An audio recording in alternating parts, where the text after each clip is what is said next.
नमस्कार दोस्तों, स्त्री काल के यूट्यूब चैनल पर आप सबका बहुत बहुत स्वागत है। और रिवर्स टॉक में मैं मनोरमा आज फिर हम सब समसामयिक विषय पर लाइव चर्चा में आप सबका स्वागत करते हैं। आज हम लोग बात कर रहे हैं ईडी की भूमिका पर और ईडी का इस्तेमाल मौजूदा सत्ता भाजपा के द्वारा अपने एक हथियार के रूप में खास तौर पर विपक्षी दलों और जहां जहां विपक्ष की सरकार है, विपक्षी दलों की सरकार है, वहां पर एक हथियार के तौर पर करने पर हम आज बातचीत कर रहे हैं।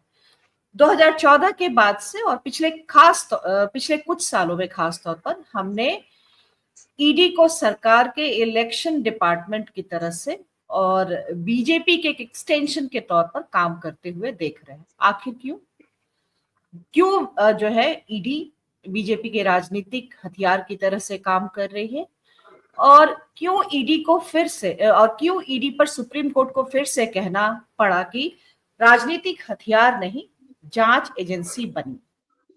ताजा संदर्भ जो है वो गुरुवार का है, जब सुप्रीम कोर्ट में तमिलनाडु सरकार की ओर से एक दाखिल याचिका पर सुनवाई चल रही थी।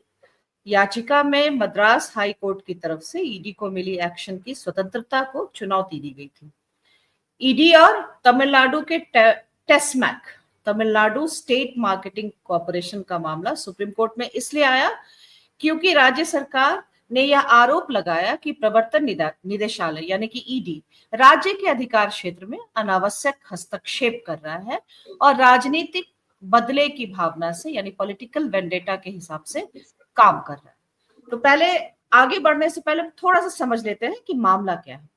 मामला ये है कि तमिलनाडु सरकार के स्वामित्व वाली शराब की बिक्री एजेंसी, जिसको टेस्मैक कहा जाता है, उसके कामकाज में कथित रूप से अनियमितता और मनी लॉन्ड्रिंग की जांच के नाम पर ईडी ने कार्रवाई शुरू की। आप लोग यहाँ पर याद करिए जिस तरह से अरविंद केजरीवाल की सरकार को भी फ्रेम किया गया था, मामला वही शराब के बिक्री और उसमें मनी लॉन्ड्रिंग का था।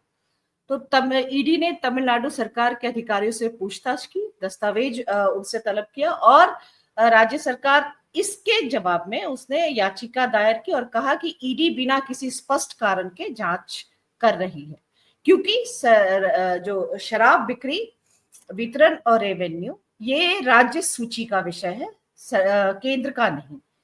तो केंद्र की इसमें कोई एजेंसी का जो दखल है और वो संवैधानिक रूप से गलत है और ये राजनीतिक उद्देश्य के तहत की जा रही है। इसी पर सुप्रीम कोर्ट ने टिप्पणी की, जिसमें सुनवाई करते समय न्यायाधीश डीवाई चंद्रचूड़ थे और जस्टिस बीआर गवई थे। तो उनकी पीठ ने कहा कि ईडी का काम मनी लॉन्ड्रिंग रोकना है, लेकिन इसका मतलब ये नहीं है कि वह हर राज्य सरकार के काम में टांग अड़ाए। अगर कोई अपराध हुआ है तो स्पष्ट कारण बताना पड़ेगा, ये लेकिन आप राज्य सरकार को इस तरह से परेशान नहीं कर सकते। कोर्ट ने ये भी कहा कि आपसे विपक्षी राज्य को ही क्यों सक्रिय रहते हैं और उसको ही क्यों परेशान करते हैं, और चेतावनी भी दी कोर्ट ने कि जांच एजेंसियों को राजनीतिक हथियार अगर बनाती है सरकार या कभी भी जांच एजेंसियां राजनीतिक हथियार के रूप में काम करती है तो लोकतंत्र और संघीय ढांचा खतरे में पड़ जाएगा। कि यानी सुप्रीम कोर्ट ने प्रवर्तन निदेशालय की भूमिका पर सख्त टिप्पणी की और इशारों में ही केंद्र सरकार खासकर भाजपा को कटघरे में खड़ा किया, जिसकी बात बार बार विपक्ष के द्वारा की जा रही है और इसको एक गंभीर चिंता का विषय कहा। और टेस्मैक के मामले पर ही सिलेक्टिव जो है एक्टिविज्म, चयनात्मक सक्रियता का शब्द भी सुप्रीम कोर्ट ने इस्तेमाल किया, तंज किया कि ये अगर सिर्फ विपक्ष में ही क्या, विपक्ष के राज्यों में ही या विपक्षी नेता है वही केवल उनके द्वारा ही केवल अनियमितता का होता है, तो इस पे व्यंग किया। और इसके हम लोग भी थोड़ा सा इसको जानने की कोशिश करते हैं आंकड़ों में भी कि क्यों आखिर ऐसा कहने का आधार क्या है। 2004 से 2014 के बीच में लगभग 112 छापे पड़े थे, यानी कि उस वक्त में मनमोहन सिंह की सरकार थी तब। और 2014 से 2024 के बीच में 5400 से ज्यादा छापे पड़े, यानी कि मोदी के कार्यकाल में 50 गुना छापों में वृद्धि हुई। इसके अलावा जो पीएमएलए कानून है, जो कि prevention of money laundering act 2002, उसमें 95% से अधिक मामले विपक्षी नेताओं, कार्यकर्ताओं, एनजीओ या विरोधी विचारधारा वाले लोगों के खिलाफ हुए हैं। और इसके बाद जो सबसे प्रमुख बात है वो ये है कि ईडी द्वारा दायर मामलों में सजा केवल 23 मामलों में हुई है, यानी कि सजा की दर 0.5% से भी कम है। तो आप समझ सकते हैं कि कितने असली मामले हैं और कितना जो है पॉलिटिकल एक टूल है, वेनेडेटा है, जिससे के द्वारा विपक्षी दलों की सरकार को साधने की कोशिश की जा रही है। और तमिलनाडु का मामला उसमें ताजा है। स्टालिन की सरकार को लगातार परेशान करने की कोशिश हम इसके पहले भी बात कर चुके हैं जब की गई थी, और अभी भी हम इस मामले को देख रहे हैं, जिसमें संविधान के संकट की स्थिति पैदा हो गई थी, जब राज्यपाल बार बार लौटा रहे थे जो है विधेयक को। तो उस दौरान संवैधानिक संकट पैदा हुआ था, तब भी सुप्रीम कोर्ट ने कड़ी फटकार लगाई थी। तो आज हम इसी विषय पे बात करें। अपने आज के हम पैनलिस्ट को जोड़ते हैं स्क्रीन पर।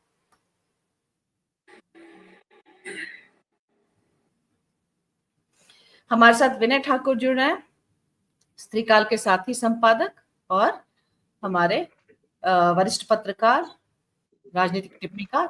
हमारे साथ प्रवीण राय जुड़ रहे हैं। प्रवीण राय भी वरिष्ठ पत्रकार और राजनीतिक टिप्पणीकार, विश्लेषक। हमारे साथ हेमंत कुमार जुड़ रहे हैं, वरिष्ठ पत्रकार, राजनीतिक संपादक, राजनीतिक विश्लेषक। हमारे साथ मनीष शर्मा जुड़ रहे हैं, राजनीतिक विश्लेषक और पॉलिटिकल एक्टिविस्ट। और हमारे साथ संजीव चंदन, स्त्रीकाल के संपादक। तो आज की पहली टिप्पणी विनय आपसे शुरू करते हैं। मामला चूंकि तमिलनाडु का है, आप वहीं से हैं, टेस्मैक का मामला है, और इस मामले के आधार पर सुप्रीम कोर्ट ने फिर से टिप्पणी की है। इसके पहले वाली भी टिप्पणी, जो संवैधानिक संकट की स्थिति उत्पन्न करने वाली टिप्पणी, जो हमने कहा कि इस पर भी हमने बातचीत की थी, बार बार जो है विधेयक लौटाए जाने का मामला था राज्यपाल के द्वारा, तो वो भी एक हस्तक्षेप। इसका मतलब है कि स्टालिन की सरकार को लगातार जो है डिस्टर्ब करने की कोशिश। और आप समझ रहे 5400 से ज्यादा छापे और कन्विक्शन रेट 0.5%। धन्यवाद मनोरमा। देखिए, आंकड़े आपने दे ही दिए हैं। ये पहला सवाल ये उठता है कि तमिलनाडु क्यों, और ये मामला इतना।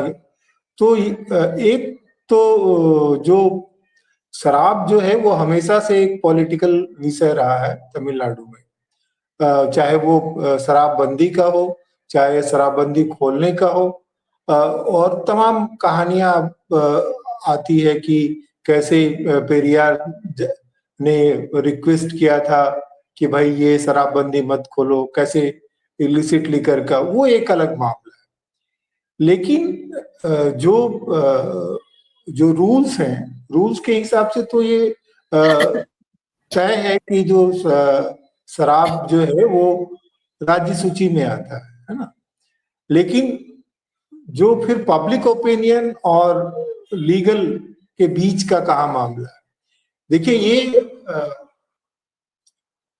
बीजेपी के राह में सबसे बड़ा रोड़ा दक्षिण में जो है वो स्टालिन।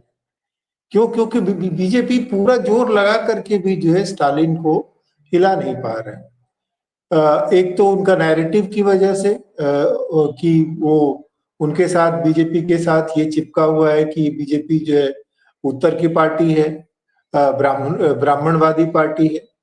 दूसरा, यहाँ पर जो दोनों पार्टियां हैं उनकी जड़ें गहरी। शराब से जो टास्माग से जुड़े, कि टास्माग में भ्रष्टाचार की बात हमेशा की जाती रही है, और ये चर्चा रही है कि जो ये काफी सिस्टमेटिक रूप से जो है दोनों ही पार्टियां, जो डीएमके और एआईडीएमके, हो रही है। ये एक अलग मामला है ना। लेकिन ये जो ईडी का जहां तक इस्तेमाल जो है बीजेपी हताशा में कर रही है, वो जगह बनाने के लिए, जैसे बोलते हैं ना कि सॉफ्टनिंग द मीट बिफोर किल। तो उस तरह से बीजेपी ने ईडी का इस्तेमाल करके ये कोशिश की है कि कैसे जो डीएमके के जो बड़े जो खिलाड़ी हैं उनको पकड़ा जाए। इसमें सेंथिल बालाजी का एक नाम पहले आया था। ये उनकी चर्चा, नाम की चर्चा होती कि उन्होंने काफी पैसे जो है देखिए, तमिलनाडु में इलेक्शन के दौरान जो पैसे का खेल जो है वो बड़े पैमाने पर होता है और इसकी चर्चा भी रही है। कुमार मंगलम फॉर्मूला सब लोग जानते हैं। लेकिन अभी जो सुप्रीम कोर्ट ने जो टिप्पणी की है वो बिल्कुल जायज टिप्पणी है कि बीजेपी उनके जो राजनीतिक हथियार है या जो जिस ढंग से राजनीतिक तौर पर वो आगे बढ़ सकती है वहां वो सफल नहीं हो पा रही है। और वो जब जब सफल नहीं हो पा रही है तो हताशा में वो ये लीगल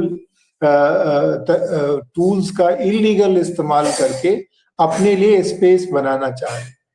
उसकी और एक ये भी बात है कि बीजेपी काफी जल्दीबाजी में है क्योंकि उसको लग रहा है कि जब तक स्टालिन कमजोर नहीं पड़ते हैं तब तक उनको दक्षिण में जो है वो स्पेस नहीं मिलेगा क्योंकि स्टालिन वो स्पेस जो है नेशनल पार्टी।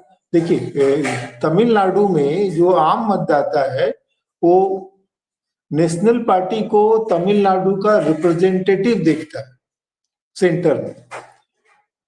उसको अपना प्रतिनिधित्व के बजाय बजाय जो है वो कौन तमिलनाडु का वो वहां सेंटर में रिप्रेजेंट कर रहा है। तो उस हिसाब से बीजेपी को बहुत मुश्किल हो रही है और एआईडीएम के जो है के साथ वो वापस इसी वजह से आई है कि ताकि उसका वो जो चेहरा है वो थोड़ा नरम पड़े। बाकी ये जो ईडी का जहां तक मामला है ये निश्चित तौर पर जो है वो राजनीतिक इस्तेमाल है। इसमें कोई ढकी छुपी बात नहीं है क्योंकि आमतौर पे छापे तब तेज होते हैं जब इलेक्शन नजदीक आता है। विरोधी पार्टियों की जो इलेक्शन फंडिंग को कैसे चेकमेट किया जाए और हम जान रहे हैं कि 2026 में यहाँ विधानसभा चुनाव होने हैं और जिस ढंग से तमिलनाडु एक और दृष्टि से बहुत महत्वपूर्ण है बीजेपी के लिए क्योंकि ये जो है महाराष्ट्र के बाद सबसे ज्यादा रेवेन्यू वाला स्टेट है और जो रक्षा और इलेक्ट्रॉनिक उद्योग जो है और रिन्यूएबल एनर्जी इस मामले में तमिलनाडु ने बहुत तेजी से प्रगति की है और वो उसका केंद्र है और इसीलिए जो है बीजेपी जैसे तेलंगाना में हैदराबाद में बहुत कोशिश करके वहां उसने अपनी जगह बनाई है वैसे ही बीजेपी एड़ी चोटी का जोड़ लगा करके तमिलनाडु में जगह बनाना चाहती है और इसीलिए उसको इससे कोई गुरेज नहीं है कि ईडी का वो एक्सेसिव पॉलिटिकल यूज करके जो है अपने लिए स्पेस बनाए। और यही वजह है कि जो बीजेपी की जो व्यग्रता है राजनीतिक पावर के लिए और इसी वजह से वो पॉपुलर परसेप्शन की बात करेंगे तो पॉपुलर परसेप्शन में ये है क्या टास्माग जो है वो कैश काउ है पॉलिटिकल पार्टी के लिए और इसमें दोनों ही पार्टियां इसका इस्तेमाल करती रही है। उसमें सिर्फ रेशियो चेंज होते रहे। ब्रूअरीज जो है तमिलनाडु में पॉलिटिकल पार्टीज बहुत ऑर्गेनाइज वे में काम करती है। उनका इकोनॉमिक स्ट्रक्चर परफेक्ट है, उनके मॉल्स होते हैं, उनके टीवी चैनल्स होते हैं और उनके अखबार होते हैं। दोनों ही सभी पार्टियों का आप देखेंगे मेडिकल कॉलेजेस हैं तो वो पूरा उनका एक इकोनॉमिक स्ट्रक्चर रहता है। उसमें जो है वो जो टास्माग से जो आय जो है और उसमें हिस्सेदारी वो भी एक महत्वपूर्ण है। और बीजेपी चूंकि नए खिलाड़ी है यहाँ पे और फिनांस के दम पर वहां जगह नहीं बना पा रही क्योंकि जब तक इनका फिनांस वो नहीं तोड़ पाएगी तब तक वो कुछ कर नहीं पाएगी। मनोरमा जी ठीक है, हम प्रवीण के पास आते क्योंकि प्रवीण को जाना भी है, उन्होंने बोला थोड़ी देर के लिए रहेंगे वो, तो पहले सवाल कर लेते हैं उनसे ताकि और अगर समय होगा तो बने रहेंगे तो अच्छा लगेगा। तो प्रवीण लगातार जो है तमिलनाडु पर फिर लौट कर आएंगे जब मनीष और हेमंत जी से बात करेंगे, संजीव जी से भी। पहले थोड़ा सा इस पे बात कर लेते हैं कि लगातार जैसे कांग्रेस में नेशनल हेराल्ड का मामला है, सोनिया गांधी और राहुल गांधी दोनों को उस पर ईडी के द्वारा जो है लगातार ग्रिल करने की कोशिश की गई। यहाँ कर्नाटक में डायरेक्ट मनी लॉन्ड्रिंग का केस है डीके शिव कुमार पर, उसके तहत उनको ग्रिल करने की कोशिश की गई। और बाकी मनीष सिसोदिया और अरविंद केजरीवाल तो शराब वाले में उनको ग्रिल किया ही किया, ऐसा किया कि मतलब अंत में जो है भाजपा की सरकार ही बनी वहां पर। तो ये इसने एक अच्छी जो है पृष्ठभूमि का काम किया बीजेपी की सरकार बनाने में। लगातार उनको उनके डायरेक्ट एडमिनिस्ट्रेशन से दूर रखा, जेल में रखा, ये सब रखा। अगर वो काम करते होते तो संभवतः फर्क पड़ता उसका, जो कि भाजपा को एज मिला।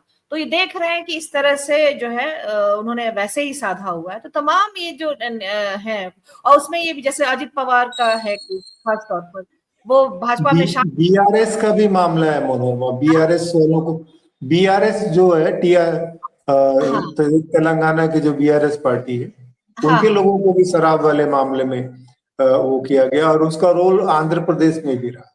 जी हाँ, टीआरएस का भी मामला है आंध्र प्रदेश। तो ये तमाम चीजें हैं। आप इसको खासतौर पे कांग्रेस के लिए मतलब कितना मुश्किल है, और क्या कांग्रेस के पास इसका जो है एक वो है मतलब जो मतलब बैक एक्शन उसका किस तरह से होना चाहिए, इन सब तमाम मसलों पर लगातार घेरने की कोशिश रहती है। अभी भी बात आ रही थी कि फिर से जो है नेशनल हेराल्ड के मामले की थोड़े दिनों पहले फिर से चर्चा होने लगी। अनम्यूट कर लीजिए, अनम्यूट कर लीजिए प्रवीण, अनम्यूट कर लीजिए।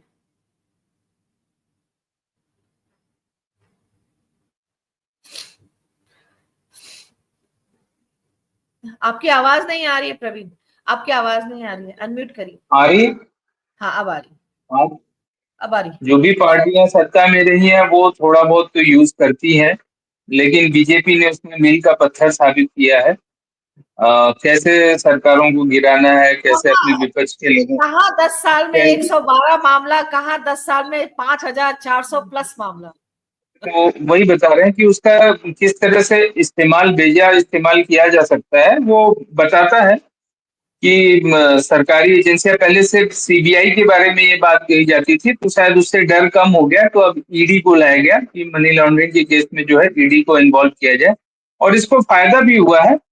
बहुत सारे लोग, मतलब अगर उसका आंकड़ा जुटाया जाए तो महाराष्ट्र में तो एक पूरी नेताओं की फौज है जो कि ईडी के इस्तेमाल के डर से जो है वो छोड़ के चले गए अपनी पार्टी, पार्टी में तोड़ फोड़ हुई, दूसरी पार्टी में चले गए। तो ये लंबी फहरिस्त है। तो ये सफल मॉडल है, अगर देखा जाए पॉलिटिकली तो ये बीजेपी के लिए बहुत सफल मॉडल है कि डराओ, डराने के बाद जो है केस करो, अगर नहीं उसके बाद भी नहीं कुछ होता है तो ठीक है, तुमको अपना ट्रायल में जाना पड़ेगा। बात सिर्फ इतनी है कि हम, न्यायालय की टिप्पणी है इसलिए हम इस पे बात कर रहे हैं। न्यायालय ने इसके आगे कुछ नहीं करना है।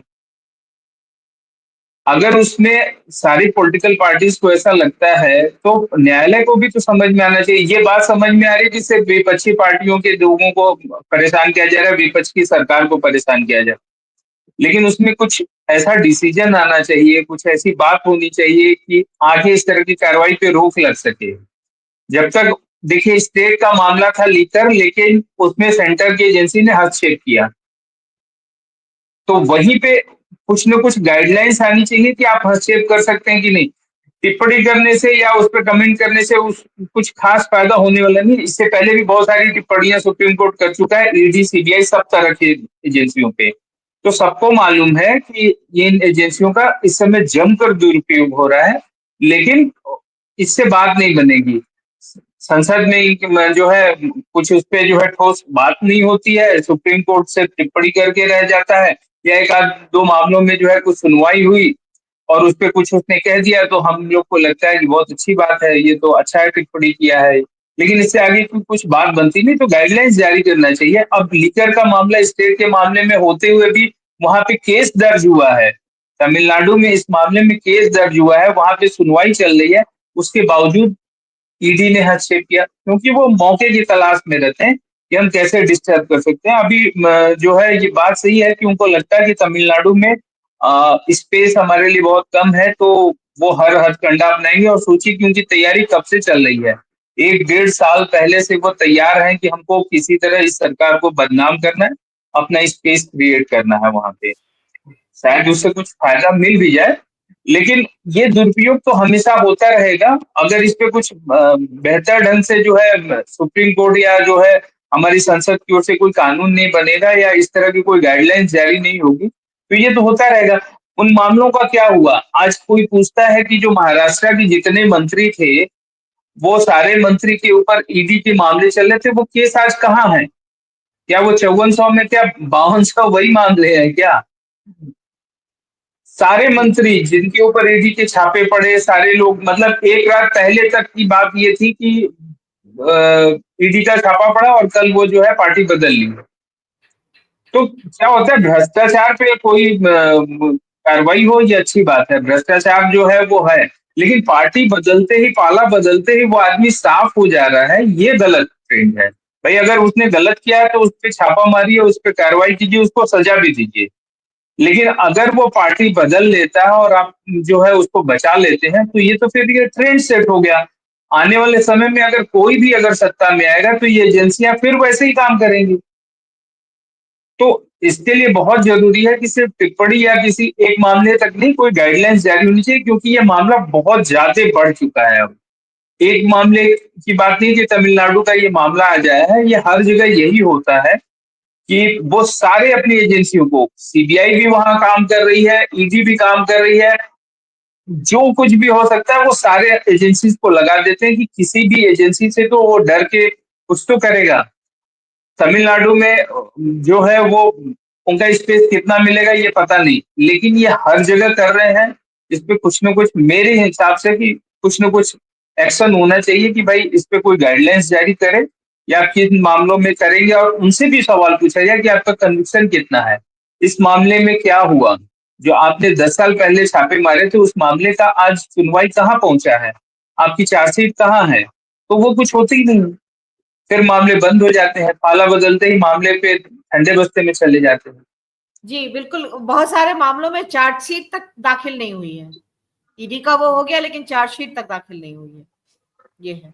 ठीक है, हम हेमंत जी के पास आते हैं। हेमंत जी, इस खास तौर पे तमिलनाडु के इस मसले में पहले मद्रास हाई कोर्ट में गए थे, जहां पर मद्रास हाई कोर्ट ने सरकार की याचिका को खारिज कर दिया था, जिसमें सुप्रीम कोर्ट ने फिर बहाल किया और सुप्रीम कोर्ट ने ईडी को जो अभी की जो कार्रवाई उसको स्थगित करने का आदेश दिया। उसमें बता रहे कि इनका दावा है कि 1000 करोड़ से ऊपर का जो है वो अनियमितता हुआ है और इसकी बात वो करें। आप इसको किस तरह से देख रहे हैं, जो मद्रास हाई कोर्ट का निर्णय था और फिर सुप्रीम कोर्ट का निर्णय, और लगातार बीच बीच में ऐसे फैसले आते रहते हैं, कुछ ऐसे फैसले आते हैं जो उसके जो हमें हैरान करते हैं इस बीच में, और इस बीच में कुछ ऐसे फैसले आते हैं जो फिर लोकतंत्र को एक जो है कोर्स करेक्शन की तरह से दिखता है। क्या आपको मतलब क्या टिप्पणी है आपकी इसमें? धन्यवाद। मैं इसके टेक्निकल पहलू पर नहीं जाऊंगा, मैं इसे इसका पॉलिटिकल इम्प्लीकेशन क्या है उसके बारे में बात करना चाहता हूँ। जी जी। सुप्रीम कोर्ट ने जो कमेंट है उसमें उसको अगर एक साथ अगर पढ़ा जाए कि ईडी एक ब्लैकमेल करने वाला संगठन है जो सारी हदें पार कर रहा है। सुप्रीम कोर्ट के दो कमेंट को एक साथ में पढ़ रहा हूँ। ईडी एक ब्लैकमेल करने वाला संगठन है जो सारी हदें पार कर रहा है।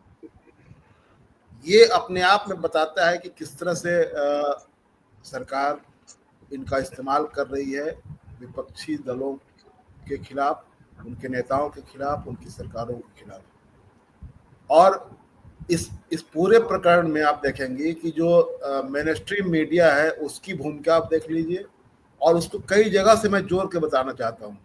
जैसे कि अक्टूबर महीने में बिहार में एनआईए का एक डीएसपी 20 लाख रुपए रिश्वत लेते हुए पकड़ा गया। वो बिहार के ही एक उधर कैमूर या भभुआ की तरफ के एक विधायक का रिश्तेदार है, भाजपा के विधायक का रिश्तेदार, बल्कि वो दामाद है वो।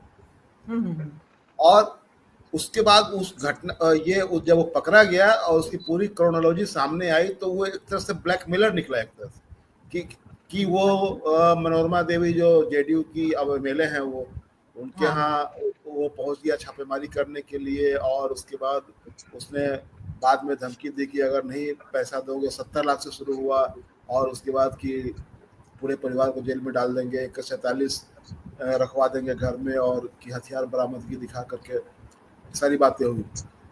लेकिन उसके बाद जो मीडिया में चुप्पी है, उस खबर का कोई फॉलो अप नहीं हुआ। वह डीएसपी आज की तारीख में कहाँ है, उसका क्या हो रहा है, उस केस का क्या हो रहा है।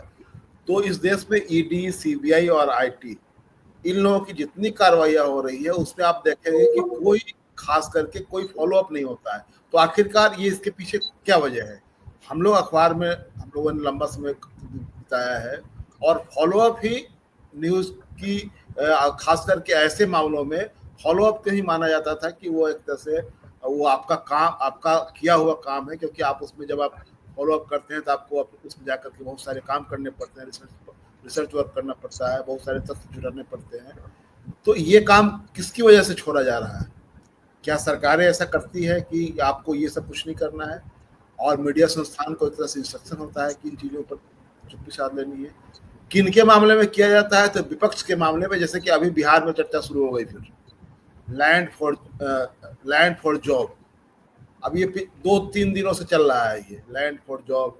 उसके पहले राष्ट्रपति जी ने उसमें लालू यादव के खिलाफ ये अनुमति दी केस चलाने की।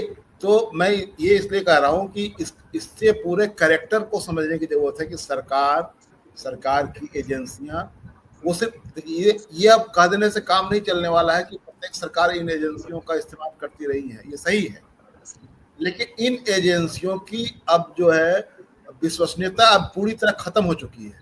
ये एक तरह से सरकार और बीजेपी की एजेंट के रूप में काम कर रही है। ऐसा पहले कभी नहीं हुआ था कि इनकी जो सैंक्टिटी है वो पूरी तरह से खत्म हो चुकी है। ये अब अभी एक जनसुराज के बड़े नेता ने जब जनसुराज छोड़ा और आज एक इंटरव्यू दिया है उन्होंने, आनंद मिश्रा उनका नाम है, और वो आईपीएस अधिकारी रहे हैं और नॉर्थ ईस्ट में तैनात थे। उनका इंटरव्यू का एक लाइन में बताता हूँ और उसको उससे जज कीजिए कि किस तरह की ब्यूरोक्रेसी, किस तरह का पुलिस सिस्टम यहाँ काम कर रहा है। उन्होंने कहा कि मेरी खून का रंग भगवा है, मेरी खून का रंग भगवा है। अब समझिए कि वो क्या कहना चाह रहे हैं। तो वो मोदी जी से इंस्पायर हो, उनके खून का, उनकी रगों में सिंदूर बहता है। नहीं, आप ये जो भगवा के प्रति जो आपका स्नेह और प्रेम जो उमड़ रहा है, ये किस चीज का प्रतीक है? ये जब ये बात जब बोलते हैं तो उससे जो एक मैं समझता हूँ कि ये जो पूरी जो भगवा राजनीति है, वो राजनीति अपने आप में अन्यायकारी, रिप्रेसिव, विभेदकारी और ब्राह्मणवादी है, मेरा सीधा मानना है इसमें। मैं और इसकी फिलॉसफी से जो अपने आप को जोड़ रहे हैं, उसको आप जब वो पुलिस सिस्टम में रहे होंगे तो किस तरह का काम करते रहे होंगे।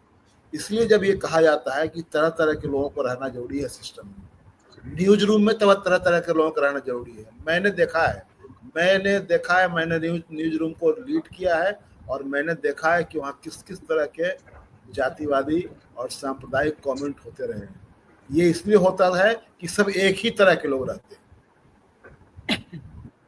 महिला विरोधी। इंटरप्ट कर रहा हूँ, ये आनंद मिश्रा वही है जो बक्सर से जो है बीजेपी का टिकट मांग रहे थे? बिल्कुल बिल्कुल। और ठीक है, ब्राह्मण बहुल क्षेत्र से वो बीजेपी के सांसद का टिकट मांग रहे थे, उनको टिकट नहीं मिला तो वो फिर जन सुराज चले गए। अब वो फिर से भगवा में हो रहे हैं। हाँ, तो उसमें प्रवीण जी, हम लोग का ये मेरा सूत्रीकरण ये है कि उनका मानना ये है कि मैंने उसको सूत्रबद्ध किया है कि उनका मानना ये है कि प्रशांत जी बाहर रह करके बीजेपी के लिए काम कर रहे हैं, तो मैं बीजेपी के लिए ही काम करना है तो मैं उनके भीतर जाकर क्यों नहीं काम करूं। ये अंडरस्टैंडिंग है। इस अंडरस्टैंडिंग के तहत वो वहाँ गए हैं और उसमें कोई प्रशांत जी से कोई झगड़ा उगड़ा नहीं है उनका, बस ये एक तालमेल है कि चलो कोई बात नहीं। अनुमान ऐसा है कि उनको अगली बार टिकट मिल भी जाएगा, क्योंकि बीजेपी ने जो लूज किया सीट उन्हीं की वजह से किया जी। 45,000 वोट काटा और सुधाकर सिंह जीत गया वहाँ। तो ये मैं इसलिए उदाहरण ये सब इसलिए दे रहा हूँ कि इसके जरिए एजेंसियों की, पुलिस सिस्टम की आप कल्पना, ये किस तरह से वो काम करें, किस तरह बायस्ड होकर के, किस तरह एक सत्ता प्रतिष्ठान का औजार बन करके उनको काम करना है और एक खास विचारधारा के पक्ष में काम करना है। आज एक वीडियो मैं देख रहा था उत्तराखंड का। उत्तराखंड में एक इलाके में सीपीआई में के लोग एक गांव में एक सभा होनी है 27 तारीख को, उसको लेकर प्रचार कर रहे थे और वहां पुलिस डीएसपी वहां पहुंचे उस गांव में और उन्होंने कहा कि तुम लोग अपना झंडा बैनर समेटो और यहाँ से निकलो। ये तो उन्होंने पूछा किस कानून के तहत आप रोक रहे हैं कि प्रचार नहीं करना है यहाँ? तो कुछ नहीं, यहाँ गांव में तुमको तो बोला कि हम लोग तो पानी के सवाल पर, यहाँ सड़क के सवाल पर, इन सवालों पर, विकास के मुद्दों पर सभा करने जा रहे हैं, उसके लिए प्रचार कर रहे हैं। तो नहीं, ये सब कुछ नहीं चलेगा। तो तुमको अगर जेल जाना है तो रुको, अभी 50 लोग आएंगे गांव के और वो कहेंगे कि नहीं गांव में पानी भी ठीक है, गांव में सड़कें भी ठीक है और ये लोग जो है बेवजह यहाँ पर बितंडा खड़ा करने के लिए आया और उनकी ओर से केस करवा के तुमको जेल में डालेंगे। ये है पुलिस का कैरेक्टर। ये एक तरह से रिप्रेजेंटेटिव कैरेक्टर हो गया हुआ है पूरे इंडिया में एजेंसियों का। तो मैं इसके जरिए पुलिस का कैरेक्टर नहीं है, पॉलिटिशियन का कैरेक्टर, जो इन लोगों से ये तो बंदर है, बाकी जो मदारी जो है वो नहीं, उसको बिना जी अगर इसको इस रूप में आप करेंगे तो लगेगा कि वो तो किसी काम को नहीं है, उनको तो बस जो मदारी जो उनको छड़ी दिखा रहा है उस पर नाच रहे हैं। ऐसा नहीं है। मैं मानता हूं कि उनके साथ अपने आप को बिल्कुल एकाकार कर लेना, उनके साथ उनको लगता है कि नहीं ये बिल्कुल नेचुरल एलाई हमारे हैं, हमको इसके लिए ही काम करना है, हमको इसके भगवा झंडे के लिए ही काम करना है, वर्दी नहीं देखनी है।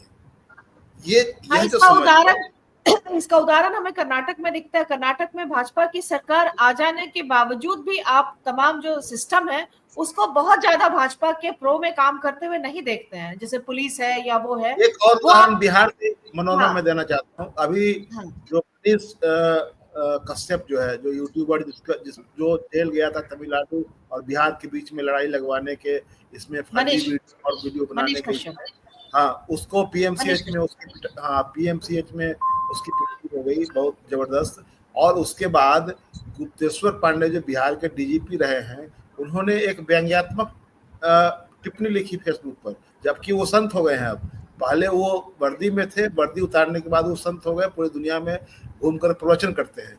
और उन्होंने उसके पक्ष में मैंने वो व्यंग्यात्मक टिप्पणी लिखी कि ये इनके साथ जो हुआ तो लगता है जैसे कि ये कोई आतंकवादी हैं जो आरडीएक्स लेकर के AK-47 लेकर के पीएमसीएच में घुस गए थे और इनके डॉक्टरों ने इनकी पिटाई की। तो अब समझिए कि एक डीजीपी रहा हुआ व्यक्ति इस तरह के व्यक्ति के पक्ष में, जिस पर 11 केस हैं कश्मीरियों पर, पटना में उनकी पिटाई करने, बिल्कुल उनके ऊपर में प्राणघातक हमला करने के जुर्म में उन पर केस है, कई फर्जीवाड़े का केस है, बैंक फ्रॉड का। और इस तरह के व्यक्ति के पक्ष में कोई बड़ा पुलिस अधिकारी रहा हुआ, क्योंकि अब ठीक है आप रिटायर कर गए हुए हैं, लेकिन आप अगर आपने संत का चोला पहन रखा है तो संताई कीजिए। इन मायावी चीजों में क्यों पढ़ रहे हैं आप? लेकिन आप पर इसमें आकर के ऐसे लोगों के पक्ष में खड़े होते हैं। तो मेरे कहने का मकसद ये है मनोरमा कि जो चिंताएं हम लोग देख रहे हैं कि 10 सालों में 5500 ईडी के छापे पड़े, उसके पहले कितने पड़े, वो 100 की संख्या बनती है वो। और तो लेकिन कैरेक्टर अगर देखेंगे कि इस पूरी अवधि में जो स्टेट की एजेंसियां हैं वो किस तरह से जन विरोधी और विपक्ष विरोधी हो गई हुई है। लोकतंत्र में अगर जो स्पेस वो है अगर खत्म होने लगेगा तो मुझे लगता है तब तो आम आदमी को घुटन महसूस होने लगेगा कि आपका कोई गला दबा रहा है, क्योंकि आपको उम्मीद ही नहीं बनेगी कि आपको कोई कहीं न्याय भी मिलेगा। अभी वो जो उस पर जो रोक लग गई कर्नाटक हाई कोर्ट के डिसीजन के आधार पर, जो किस पर था, वो जो जिस पर केस होना था अभी, अरे वो जो ये याद नहीं आ रहा है मुझे, अभी कल ही परसों डिसीजन जो आया है जिसमें कोर्ट ने आदेश कर दिया कि नहीं, अर्णव गोस्वामी का नाम आप भूल कर अपराध कर रहे हैं, राष्ट्रवादी अपराध। उसी अर्णव के बारे में, महान राष्ट्रवादी अर्णव गोस्वामी है। तो आप बताइए कि उसको उसके पक्ष में कैसे ये डिसीजन आ जाता है। और एक तरफ आप देखिए कि जब वो प्रोफेसर महमूदाबाद को लेकर के जब मामले में सुप्रीम कोर्ट के सूर्यकांत जी का जो वो पूरी टिप्पणी है, वो साफ साफ क्या दिखाती है? आप कह रहे हैं कि ये कुत्ते की तरह भाव कर रहे हैं आप। तो ये पूरा मसला जो है एक तरह से जो एजेंसियां हैं उसके पक्षपातपूर्ण होने का ही नहीं, बल्कि उनके अन्यायकारी होते जाने का ये रवैया है, जिसमें कोर्ट ने साफ कहा कि ये ब्लैकमेल करने वाला एक संगठन बन चुका है और सारी हदें पार कर रहा है। जी ठीक है, चलिए मनीष जी के पास आते हैं। मनीष जी, हाँ, ये मेरी आवाज इको क्यों हो रही है? हो रही है? ठीक है, ठीक तो है, ठीक है। नहीं, मुझे सुनाई दे रही है। तो मनीष जी, ये ठीक है इसका कि मतलब पक्षपात और इन सब का मामला जो है और एक वेनेडेटा के हिसाब से ईडी काम कर रही है, ये सारी चीजें ठीक है। लेकिन ऐसे में राज्यों का एक जो राज्य और केंद्र, इसके तहत संविधान में जो बहुत डिमार्केशन है कि राज्य का अलग है और केंद्र का जो है, तो ये संघीय ढांचे में जो एक समस्या के तौर पर भी सुप्रीम कोर्ट ने इसको ये किया, रेखांकित किया है।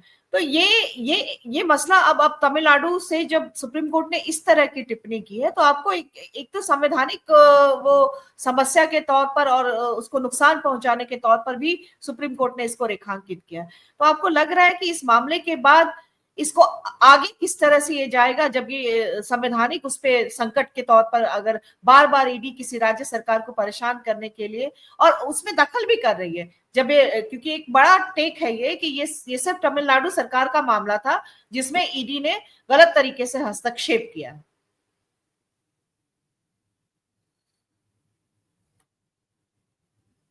अनम्यूट कर लीजिए।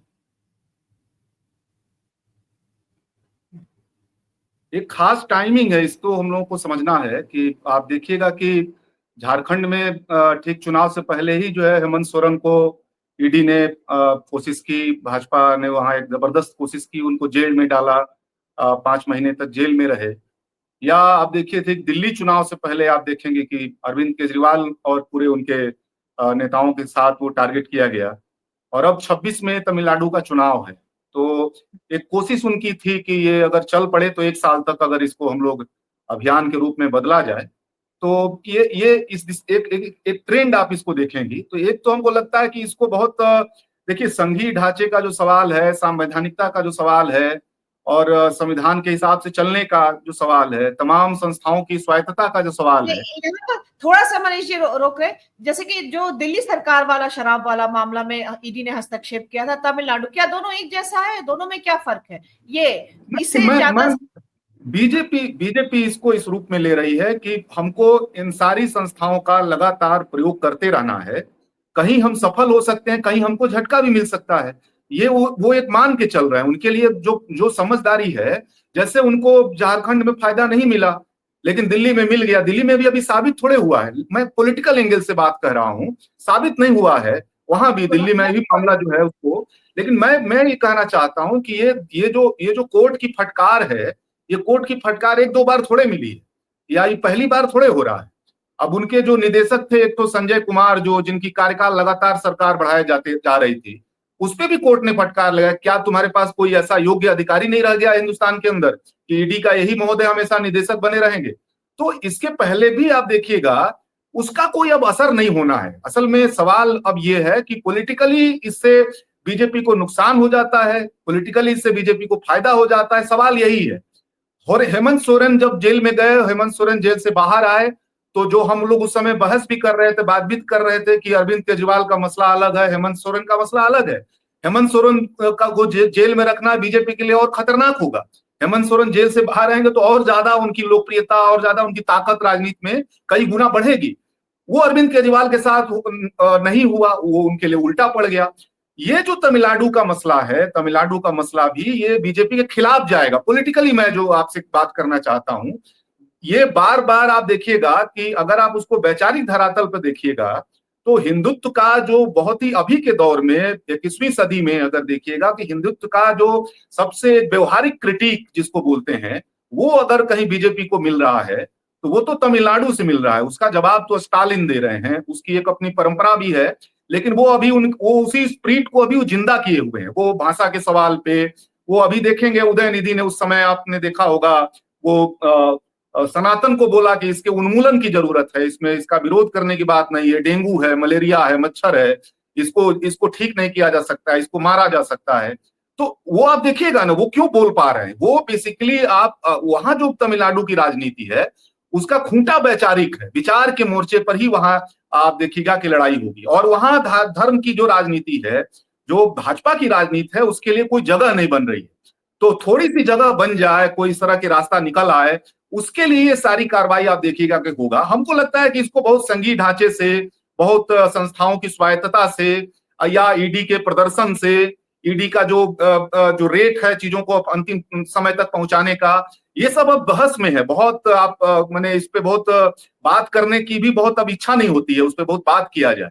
तो अल्टीमेटली क्या है, अल्टीमेटली है कि हमको ये देखना है कि ये जो बीजेपी कार्रवाई कर रही है राजनीतिक रूप से उसको और संकट में डालेगी, उसको और अलगाव में डालेगी, या कुछ स्टालिन को या वहां पे उनकी उस पार्टी को कुछ नुकसान पहुंचाएगी। तो मेरा तो ये मानना है कि ये जैसे झारखंड में बीजेपी के लिए वो और ज्यादा उल्टा पड़ गया, ये जो उसकी कार्रवाई थी, तमिलनाडु में और ज्यादा उल्टा पड़ेगा, और ज्यादा एक्सपोज होगी बीजेपी।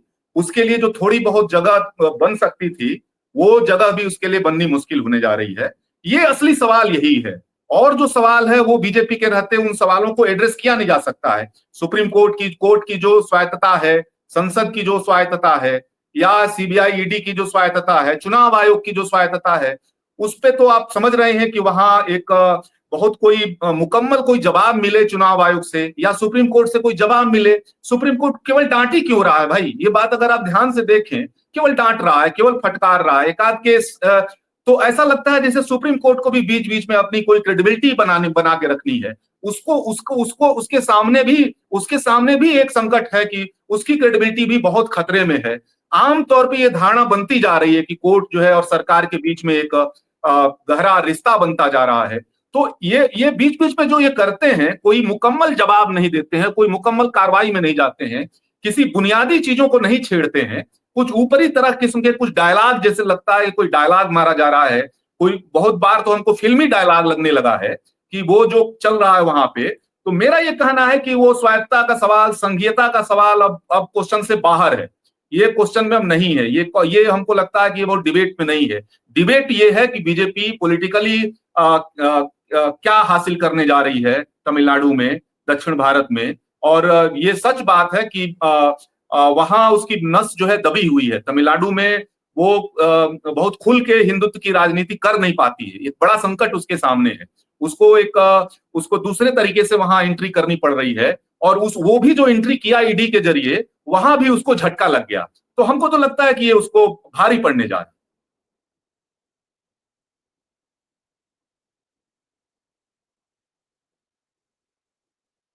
आपका अनम्यूट करिए। हम संजीव, हाँ कर लिए संजीव जी के पास। संजीव जी, क्या बीजेपी इस मामले में बैकफुट पर आपको दिख रही है, और तमिलनाडु में जो ये मामला छेड़ करके, और सुप्रीम कोर्ट के लिए भी अपनी साख बार बार जो है उसका सवाल आता है, तो ऐसे में इस तरह के फैसले जो है सुप्रीम कोर्ट की अपनी साख के लिए भी जरूरी हो जाता है। लेकिन यहाँ पर एक चीज और है, तमिलनाडु की पॉलिटिक्स में बीजेपी ने लगातार बेहतर किया। 3.3% से 11 पॉइंट समथिंग जो है उसका है, लगभग 11.5% पे वो आ गई है। और खास तौर पर एनडीए का जो है परफॉर्मेंस 2024 में, उनको सीट भले एक नहीं मिली, लेकिन 18% से ऊपर उनको कुछ वोट शेयर उनका है। तो आप समझ, और डीएमके का वोट शेयर घट करके 33 से 26 पे आया है। तो आप समझ रहे हैं बहुत बड़ा गणित है। सीटों की सफलता नहीं, लेकिन लगातार उनका जो है वो उनकी रीच लोगों में बढ़ रही है। तो ये जो है ये कार्रवाई, और भी क्योंकि उनका फायदा दिल्ली में उन्होंने देखा था, तो ये कार्रवाई उस तरह की है। लेकिन जो ये फैसला आया है वो बैकफुट पर कर रहा है। और जैसा कि पहले कहा मैंने, अदालतों के, अपने सुप्रीम कोर्ट के लिए खास तौर पर ये अपनी विश्वसनीयता का भी जो है, साख बचाने का भी इस तरह का फैसला जो है वो जरूरी होता है। देखिए, आपने कहा कि फेस सेव के लिए भी सुप्रीम कोर्ट को ऐसे फैसले देने जरूरी होते हैं। तो सुप्रीम कोर्ट भी कोई एज ए होल तो कोई एक्ट करता नहीं है, बेंच वाइज भी बड़ा प्रभाव होता है। और इसीलिए आपने देखा कि बेला त्रिवेदी के मामले में कपिल सिब्बल का जो फेयरवेल स्पीच है वो आप जानती हैं कि क्या है, या बेला त्रिवेदी के फैसले आप जानते हैं। अभी जो सुप्रीम कोर्ट ने किया महमूदाबाद के मामले में, वो भी देखिए मतलब उसकी क्या व्याख्या होगी, मैं वो आज तक समझ नहीं पा रहा। कहीं से भी उस व्याख्या को समझने की कोशिश करता हूं कि आखिर ऐसा क्यों हुआ, और खास किस्म से डॉग विस्लिंग के फॉर्म में उन्होंने किसके लिए कहा, धमकी भी उन्होंने सीधे सीधे दे दी कि जो लोग इनके साथ आएंगे। और क्या एसआईटी विश्लेषण करने जा रही है, लिंग्विस्टिक विश्लेषण होने वाला है, फिलोसफिकल विश्लेषण होने वाला है, क्या होने वाला है, ये बात समझ में नहीं आती। बेल देते हुए भी ये कह दिया कि बेल हम इसलिए दे रहे हैं कि हम जांच को कॉपरेशन मिले। हालांकि मुझे ये लगा, मनोरमा अभी आप गायब हैं, तो मुझे तो ये लगा कि जांच जो है, बेल देने का मकसद ये है कि एक व्यक्ति को बाहर रखना है, और वो है मध्य प्रदेश में विजय शाह। उन्होंने कहा कि हम बेल इसलिए दे रहे हैं कि जांच को कोऑपरेट करें, ये वाक्य है। तो इसका क्या अर्थ हुआ? और उसके बाद एसआईटी इसलिए गठित की गई कि वो विजय शाह के मामले में एसआईटी, विजय शाह के यहाँ भी क्या खोजना है, कौन सी फिलोसफी वहां खोजनी है, तो ये है। तो बेंचेज का भी अपना एक मसला होता है। ये बेंच था जस्टिस गवई का, और तो ये मतलब चीफ जस्टिस का बेंच था, और उस बेंच से ये टिप्पणियां आई हैं इनके लिए। अब देखिए, हाईकोर्ट में जाने के बाद हाईकोर्ट ने इसी मसले को खारिज कर दिया था, इसी पिटीशन को खारिज कर दिया था जो तमिलनाडु सरकार के खिलाफ गया था। बात करिए सुप्रीम कोर्ट में ये आता है। तो अब बीजेपी ये नहीं देखेगी, या ईडी ये नहीं देखने जा रहा है कि उसको डांट मिल चुकी है या उसकी आलोचना हो चुकी है। वो ये देखेगा कि कैसे और रास्ते क्या हो सकते हैं, और शायद सीबीआई के लिए रास्ते खोले जाने की व्यवस्था होने लगी है कुछ कुछ। तो जांच नहीं रुकने वाली है। वो जो टारगेट, सवाल ये है कि पॉलिटिकल कॉन्साइंस नहीं जागेगा तब तक कैसे क्या हो सकता, पूरा मसला है। आज सुबह भी हमने बात की थी, अमन जी ने भी आपको बताया, मीडिया वाला पक्ष। भाई वही ईडी है जो बिहार में भी रेड कर रही है, और सिर्फ अफसरों पे कर रही है। और ये तय मानिए कि महाराष्ट्र में उसे सिर्फ अफसरों पे, टास्मैक पे नहीं करना। टास्मैक पे जाना तो अपने आप में फेडरल स्ट्रक्चर को लेकर के जो टिप्पणी है वो तो है ही, लेकिन उसको स्टालिन को मैंने तमिलनाडु के चीफ मिनिस्टर को उसमें इन्वॉल्व करना है, तभी तो पॉलिटिकल बनेगा। लेकिन बिहार एक ऐसा राज्य है जिसमें ठेकेदार जेल जा रहे हैं, जिसमें अफसर जेल जा रहे हैं, लेकिन मंत्री कुछ नहीं, सीएम का कुछ नहीं। सीएम तो दूर की बात है, यही ईडी कर रही है। ऐसा नहीं है, जज साहब को थोड़ी कम सूचना होगी शायद कि वो एनडीए बीजेपी शासित राज्यों में नहीं करती है, यहाँ थोड़ा एनडीए में थोड़ा सा कर रही है, लेकिन वो भी एक खेल है, और वो खेल खेल रही है ना यहाँ। अदरवाइज ऐसा कैसे हो सकता है? क्या ये सरकार, यदि नीतीश जी यदि महागठबंधन के सीएम होते तो क्या नीतीश जी इन्वॉल्व नहीं करा लिए जाते?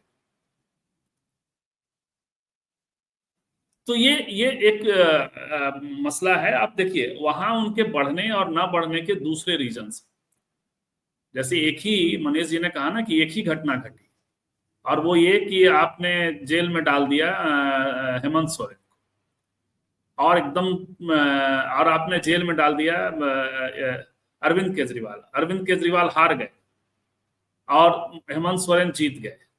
तो हेमंत सोरेन को के जीतने के और भी फैक्टर्स हैं, उस फैक्टर के अलावा जो हम लोग शुरू से कह रहे थे कि चैंपियन बना दिया। लेकिन केजरीवाल चैंपियन नहीं बन सके, उनके हारने के और भी फैक्टर्स हैं। तो वही तमिलनाडु में हो रहा है ना। तमिलनाडु में इनके दूसरे तरह की चीजें चल रही हैं। एक लंबे दौर के बाद जो स्पेस तमिलनाडु में हो, केरल में हो, इनके सांस्कृतिक प्रोग्राम भी तो चल रहे हैं। बहुत सारी बातें हम लोग अभी कुछ देर पहले हम लोग हेमंत जी वगैरह बैठे हुए थे, तो हम लोग बात कर रहे थे कि हम लोग इनकी ताकतों पे ना बात करने के लिए हम लोग सिलेक्शन लेते हैं, लेकिन इनकी ताकतें तो है ना, ये जो काम कर रहे हैं। तो ये ताकत दूसरी चीजें हो सकती हैं, लेकिन यहां जो है कि आप अपने पावर को इस तरह से, आप स्टेट पावर को, आप स्टेट के पावर को आप ये कर रहे हैं, और प्लस जिस तरह से भेजा इस्तेमाल हर जगह कर रहे हैं, वो तो सच में बात करने की इच्छा नहीं होती। स्टेट दर स्टेट, केस दर केस क्या हो रहा है? सोनिया गांधी वाले मामले में है क्या उस केस में? प्राइमा फेसाई तो यही समझ में आता है, बहुत वित्तीय नहीं समझ में आने के बाद भी एक बात समझ में आती है कि कहीं कोई मनी लॉन्ड्रिंग नहीं है, दिखाई तो नहीं पड़ता है प्राइमा फेसाई, लेकिन चार्जशीट तक तो पहुंच गई। और वो अब कोशिश करेगी कि जब तक इलेक्शन है, जब तक ये नहीं, आप कल्पना करिए कि ईडी, यही ईडी, और अभी तो कोई ईडी का ऑफिसर शायद चुनाव भी लड़ा है या बीजेपी ज्वाइन किया है, मैं यदि कंफर्म हो लूँ थोड़ी देर में यदि ये करके, तो ये भी अभी तुरंत हुआ है, और लेटेस्ट का ईडी का ऑफिसर ये। तो कुल मिलाकर के आप जो कह रही हैं कि ये गवर्नमेंट का एक एक्सटेंडेड डिपार्टमेंट है ईडी, और ये और बीजेपी का एक ब्रांच है निश्चित तौर। जी, अब 10 मिनट बच गया। विनय, आपसे बस इस पे थोड़ा कि जो तमिलनाडु में भाजपा लगातार बेहतर हो रही है, उसको कहीं रोकने के, उसको और बेहतर करने के लिए भाजपा का ये एक तरह से जो है, और डीएमके के वोट शेयर में कमी भी आई है, ये चीज है। तो क्या इसको किस तरह से रिसीव तमिलनाडु में किया जाएगा? सच में इसका फायदा होगा या बैकफुट पे जाना पड़ेगा? एक छोटी सी टिप्पणी, उसके बाद आप लोग छोटी छोटी सी टिप्पणी कर सकते हैं आखिरी टिप्पणी के तौर पर। ठीक है, हाँ विनय।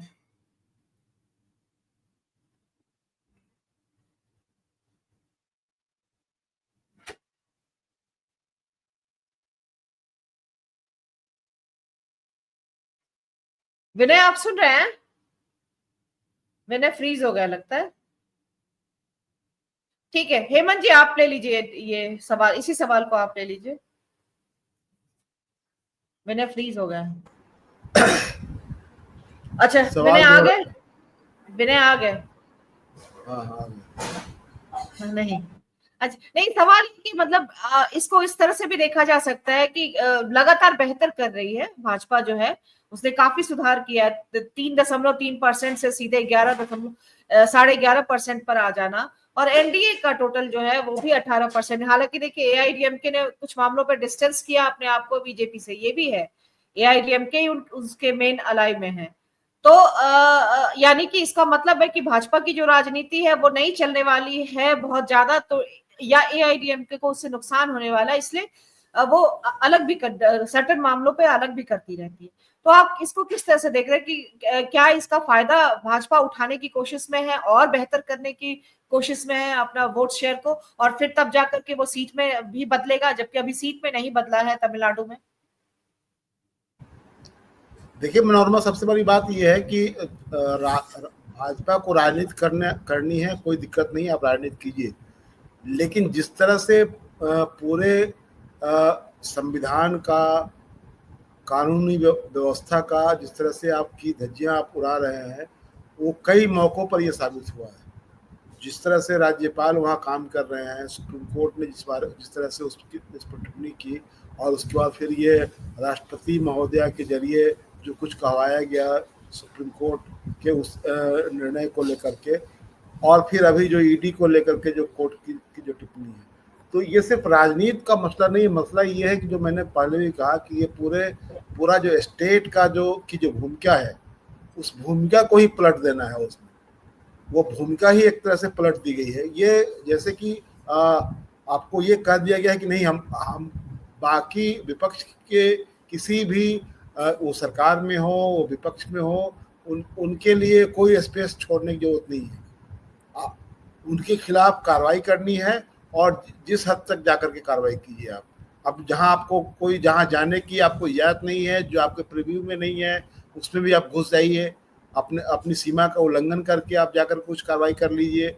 अपनी सीमा का उल्लंघन करके आप राज्य सरकार के विधानसभा से पारित ये विधेयकों को रोक करके बैठे रहिए। तो सवाल उठता है कि इसमें सिर्फ राजनीति करने के लिए आप एक तरह से इन लोगों के जरिए जो लेवल प्लेइंग फील्ड का जो मसला है उसको खत्म कर देना है, कि लेवल प्लेइंग फील्ड नहीं होना चाहिए, बस सिर्फ गड्ढा ही, उधर सिर्फ गड्ढा ही गड्ढा हो, और हम अपने लिए जो है वो पूरा मैदान बिल्कुल सपाट बना कर रखे और उस पर सरपट दौड़े। ये है मंशा इनकी।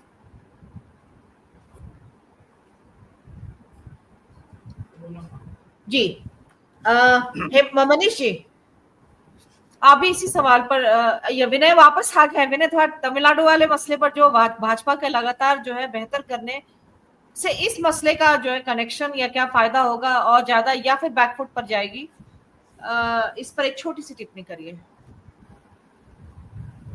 नोरमा, इसमें भाजपा को तभी फायदा होगा जब वो कोई बड़ी मछली को वो गिरफ्तार कर पाएगी तभी। अदरवाइज उनको फायदा इससे कुछ नहीं होगा, क्योंकि जो उसके जो दूसरे रास्ते हैं आगे बढ़ने के, भाजपा ने वो शुरुआत कर दी है।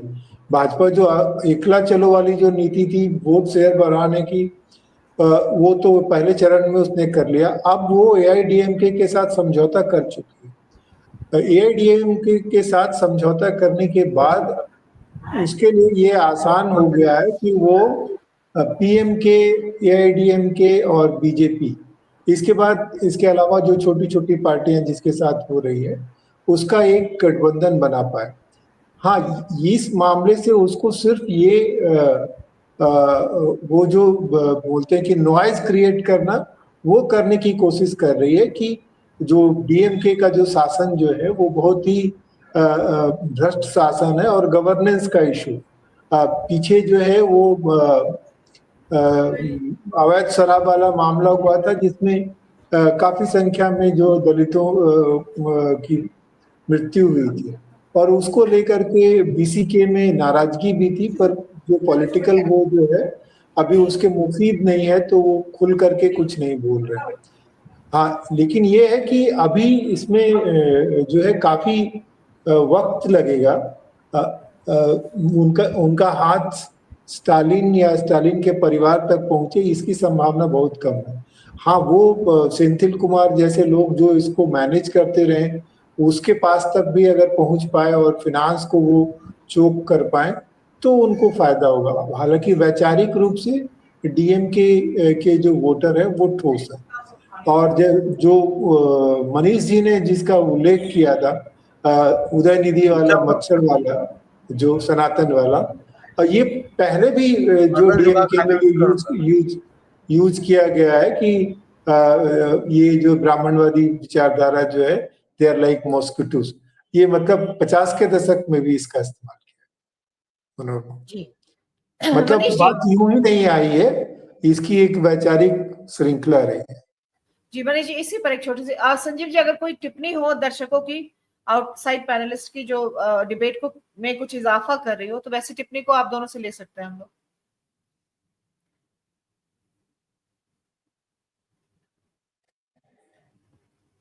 अनम्यूट करिए। इस पर मनीष जी ने बात मतलब कर ही दी थी, न्यायालयों का रवैया भी पक्षपातपूर्ण है, पहले ही मनीष जी ने इस पे बात कर दी थी। नेशनल हेराल्ड का मामला बहुत पहले खत्म हो चुका, लेकिन ईडी बार बार पूछताछ करती, कोई चार्जशीट नहीं, ऐसे बहुत से मामले। मनीष जी, आपकी छोटी सी आखिरी जो है। हाँ, बस मैं इतना कहना चाह रहा था कि वो इस बार क्या पिछले लगातार मैं देख रहा हूँ कि जैसे जैसे चुनाव नजदीक आ रहे हैं, स्टालिन साहब विचारधारा के मोर्चे पर खींच के ले आ रहे हैं बीजेपी को। ये बीजेपी के लिए बहुत संकट है थोड़ा। यहाँ पे वो सामाजिक न्याय के मसले पे, दक्षिण बनाम उत्तर के मसले को, भाषा के मसले को, संघीय ढांचे के मसले को, वो बहुत ही वैचारिक, जहां कमजोर कड़ी है बीजेपी की, उसको वहां पे वो बात नहीं करना चाहेगी, वहां पे वो संवाद नहीं करना चाहेगी। और अभी जिस तरह से ये सुप्रीम कोर्ट का एक टिप्पणी आई है, जो इस टिप्पणी ने एक काम और कर दिया है, संघीय ढांचे पे हमला बोला है उसने। ये वहां का सबसे जबरदस्त पॉलिटिकल लाइन है वो स्टालिन की, तमिलनाडु में द्रविड़वाद की जो पूरी एक मूल थीम है, जिसपे आप समझ लीजिए कि संघीय ढांचे पे दक्षिण के राज्यों को टारगेट करती है। वो दिल्ली में जो हुकूमत बैठी है वो उत्तर की हुकूमत है, वो दिल्ली की वो संघ की सरकार नहीं है, वो उत्तर भारत की हुकूमत है, उस पे उत्तर भारत का वर्चस्व है। और जहां जो भी वहां बैठता है वो खास करके दक्षिण के राज्यों को टारगेट करता है, संघीय ढांचे को बार बार तोड़ता है, इग्नोर करता है, उसको डैमेज करने की कोशिश करता है, उसको अपने मातहत रखने का, उसको द्वयम दर्जे के राज्यों में बदल देना चाहता है। अभी डीलिमिटेशन की चर्चा जो हो रही है उसको भी एक तरह से उसमें भी बीजेपी फंस गई है, वहां भी उसके लिए कोई जवाब नहीं है। तो मेरा एक कहना है कि ये जो टिप्पणी है, यह जो द्रविड़ राजनीति है, उस राजनीति के खांचे में बहुत ही मददगार साबित होने जा रही है। बीजेपी के लिए मुश्किल बहुत ज्यादा बढ़ने जा रहा है। जो थोड़ी बहुत उसको वहां आप बता रही थी, जो उसका वोट प्रतिशत बढ़ रहा है, वो और ज्यादा संकट में जाएगा। मेरा ये मानना है कि उसको और संकट में जाना, रिवर्स में जाएगा, क्योंकि एआईडीएमके ने भी हाल फिलहाल में इसलिए डिस्टेंस किया है क्योंकि जो भाजपा के लगातार जो इस तरह की थोपने वाली जो राजनीति है वो एआईडीएमके के अपने अस्तित्व के लिए खतरे पैदा कर रही है। हाँ संजीव जी, आपकी आखिरी कंक्लूडिंग टिप्पणी।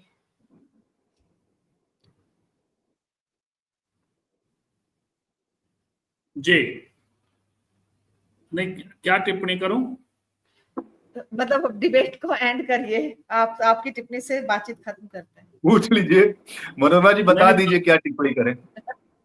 नहीं, चूंकि सवाल नहीं दिया इन्होंने, इसलिए ये ध्यान आपका कहीं और था, ध्यान आपका कहीं और था। ध्यान तो सच में मेरा कहीं और है, मैं कुछ और भी कर रहा था, कुछ ट्रांसलेट और कुछ ये कर।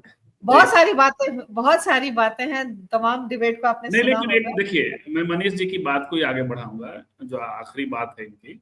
फिर तो आपने सुना है? हाँ, हमने सुना तो सब है।